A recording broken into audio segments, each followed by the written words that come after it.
mga kaibigan, share ko po sa inyo yung aking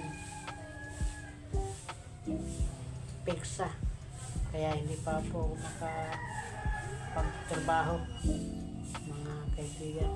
Papakita ko po sa inyo yung aking pigsa, kumikirot, kaya hindi pa talaga ako pwedeng pumasok kaibigan, bagamat kaya ng aking katawan, kaso pag titingnan mo talaga baldado ako.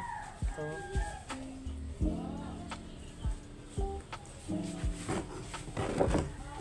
side by side kaibigan, mayroon pang isa ito, hindi ako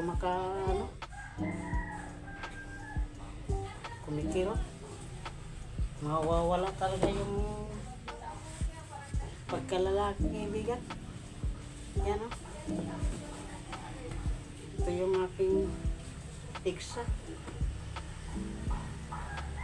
Wala naman akong ginawang masama kaibigan, pero tinagtad ako ng pigsa. Yan o, laki.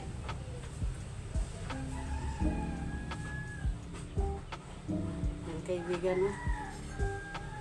Kaya pag gumagawa ako, tapos mayroon pa isa o.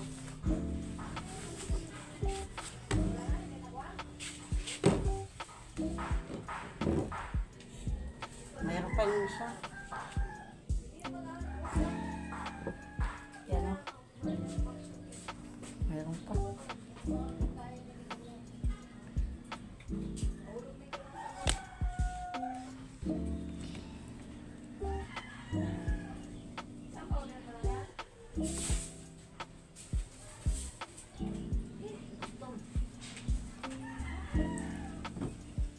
Mahirap talaga kaibigan, tinagtad ako ng pigsa. Mayroon pa sa puwit, kaya lang hindi ko pwede ipakita po kaibigan kasi masila na yun kaibigan.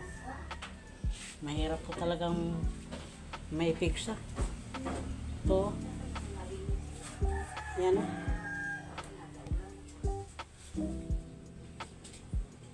Nakira. Ito pa isa o. Yan kaibigan. Pinamit lang yung aking kinamot kaibigan, kaya hindi pa ako pwede mag-vlog sa ngayon kaibigan. Paumanimunan niyo ako kaibigan. Hindi pa ako makapag-hilo sa aking pigsa. Kailangan ko munang ipapahinga to. Sige mga kaibigan, salamat po sa mga viewers, sa mga followers, mga suporta kaibigan.